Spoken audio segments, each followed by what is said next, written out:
Hallelujah. യേശുവിൽ ഏറ്റവും പ്രിയമുള്ള സഹോദരി സഹോദരന്മാരെ, ഇന്ന് രണ്ടാം വെള്ളിയാണ്. വിശുദ്ധ ഔസേപ്പിതാവിൻ്റെ മധ്യസ്ഥയിലുള്ള പ്രത്യേക ശുശ്രൂഷ ഗാഗുൽത്ത ധ്യാന കേന്ദ്രത്തിൽ ക്രമപ്പെടുത്തുന്നു. അതുകൊണ്ട് ഇന്ന് ഞങ്ങൾ ഗാഗുൽത്ത മക്കൾ ഈ വെള്ളിയെ വിളിക്കുന്നത് സെൻറ്റ് ജോസഫ് ഡേ എന്നാണ്. സെൻറ്റ് ജോസഫ് വിശുദ്ധ ഔസേപ്പിതാവ് പ്രലോഭനത്തിൽ നേരിട്ടു. ജീവിതത്തിൽ ഒത്തിരി അഗ്നിഘട്ടത്തിൽ കടന്നുപോയി. ഔസേപ്പിതാവിൻ്റെ പ്രവൃത്തികൾ ദൈവത്തോടുള്ള അദ്ദേഹത്തിൻ്റെ വിശ്വാസവും പൂർണ്ണതയും വെളിപ്പെടുത്തുന്നതായിരുന്നു.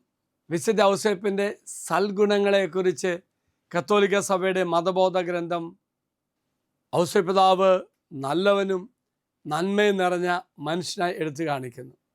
ഔസേപ്പിതാവ് പലപ്പോഴും പ്രലോഭനങ്ങളെ ചെറുത്തു നിന്നു. ദൈവത്തോടുള്ള തൻ്റെ വിശ്വസ്തതയും വിശുദ്ധിയും പ്രകടമാക്കി. ഓർക്ക പ്രിയമുള്ളവരെ, നമ്മുടെയൊക്കെ ജീവിതത്തിൽ പശ്ചാജീവിത യാഥാർത്ഥ്യങ്ങൾ പ്രലോഭനമൊക്കെ നേരിടുമ്പോൾ എങ്ങനെയാണ് അതിനെ അതിജീവിക്കുക എന്നതിന് ഉദാഹരണമാണ് വിശുദ്ധ ഔസേപ്പിതാവ്. പ്രലോഭന നിമിഷങ്ങളിൽ പോലും പ്രാർത്ഥനയുടെയും നിശബ്ദതയുടെയും ദൈവത്തിൻ്റെ പദ്ധതിയിലുള്ള വിശ്വാസത്തിൻ്റെയും പ്രാധാന്യത്തെക്കുറിച്ച് ഔസേപ്പിതാവിന് നല്ല ബോധ്യമായിരുന്നു. അത് നല്ല മാതൃകയായിരുന്നു. ഔസേപ്പിതാവ് മറിയത്തോടുള്ള സ്നേഹവും ആദരവും ദൈവത്തിൻ്റെ പദ്ധതിയിലുള്ള വിശ്വാസവും ഔസേപ്പിതാവിന് പ്രലോഭനങ്ങളെ മറികടക്കാൻ സാധിച്ചു. ഔസേപ്പിതാവ് നേരിട്ട പ്രത്യേക പ്രലോഭനയെക്കുറിച്ച് പുതിയ നിയമം വ്യക്തമായി വിശദീകരിക്കുന്നില്ലെങ്കിലും പഴയ നിയമത്തിലെ പൂർവ്വപിതാവ് ജോസഫിൻ്റെ കഥ ഉൽപ്പത്തി 39 അധ്യായത്തിൽ ശക്തമായ ഒരു സമാന്തരം നൽകുന്നുണ്ട്.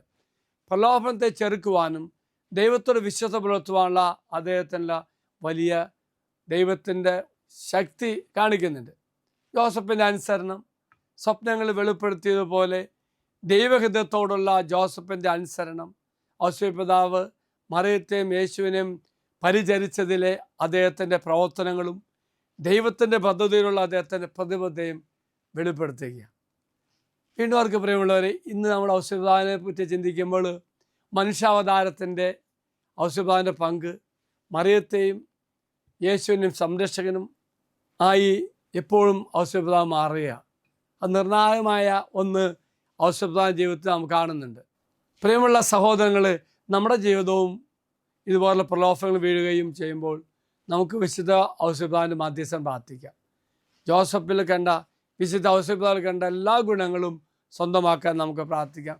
പ്രത്യേകമാംവിധം എങ്ങനെയാണ് ഔസേപ്പിതാവ് പ്രലോഭനങ്ങളെ അതിജീവിച്ചതെന്നും ദൈവപദ്ധതി എങ്ങനെ ചേർന്നും ജീവിച്ചുവെന്നും ചിന്തിച്ചുകൊണ്ട് ഈ ദിവസം, ഈ രണ്ടാം വെള്ളിയാഴ്ച നമ്മുടെ ജീവിതത്തിൽ കർത്താവ് അതുപോലെ ചെയ്യാൻ വേണ്ടി പ്രാർത്ഥിച്ചുകൊണ്ട് മുന്നേറാൻ നമുക്ക് സാധിക്കാം.